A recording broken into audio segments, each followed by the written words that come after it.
Decrease incremental decrease అదే something ఏదో decrease మెథడ్కి ఫార్ములా ఇది పిఎన్ ఈక్వల్ టు పిఓ అదే P naught of 1 plus RO minus D bar by 100 of 1 plus RO minus 2D అంటే ఇంకా మనకి క్వశ్చన్లో ఇచ్చేట బట్టి ఉంటుంది. ఇది ఫార్ములా. ఇయర్ 1980, 1990, 2000, 2010 పాపులేషన్ 55,000 వీళ్ళు వస్తాడు. దీంట్లో ఏం చేయాలంటే సేమ్ ఇందాక మనం ఇంక్రిమెంటల్ ఇంక్రీజ్లో జియోమెట్రికల్లో చేసాం కదా, P2 మైనస్ P1 కదా. సో ఇలా ఇక్కడ కూడా అంతే. ఇక్కడ R1 equal to P2 minus P1 by P1, P2 minus P1 by P1 equal to ఇంత వస్తుంది.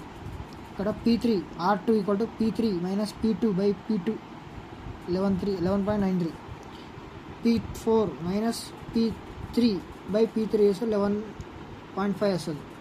సో వచ్చిన దాన్ని పక్కకు పెట్టండి. ఇప్పుడు నెక్స్ట్ ఇక్కడ డిక్రీజ్, ఇది పర్సెంట్ ఆఫ్ ఇంక్రీజ్, ఇది ఇక్కడ డిక్రీజ్ ఎంత. ఇప్పుడు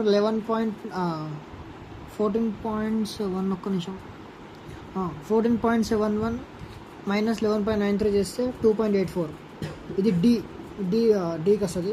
నెక్స్ట్ 11.93 మైనస్ 11.5 చేస్తే 0.43.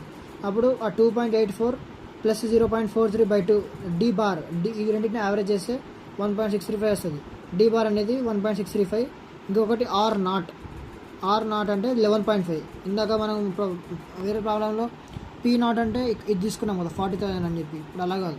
ఇందులో ఆర్ నాట్ అనేది ఇది తీసుకోవాలి 11.5 అని చెప్పి. So formula PN equal to p nought ఎంత, పీ నాట్ ఏమో 74,500 అని తీసుకో, 79,500 ఆఫ్ 1 ప్లస్ ఆర్ నాట్ ఏమో 11.5 minus D bar 1.635 by 100 of అంతే. ఎన్ ఈక్వల్ టు 1 ఇచ్చిండు.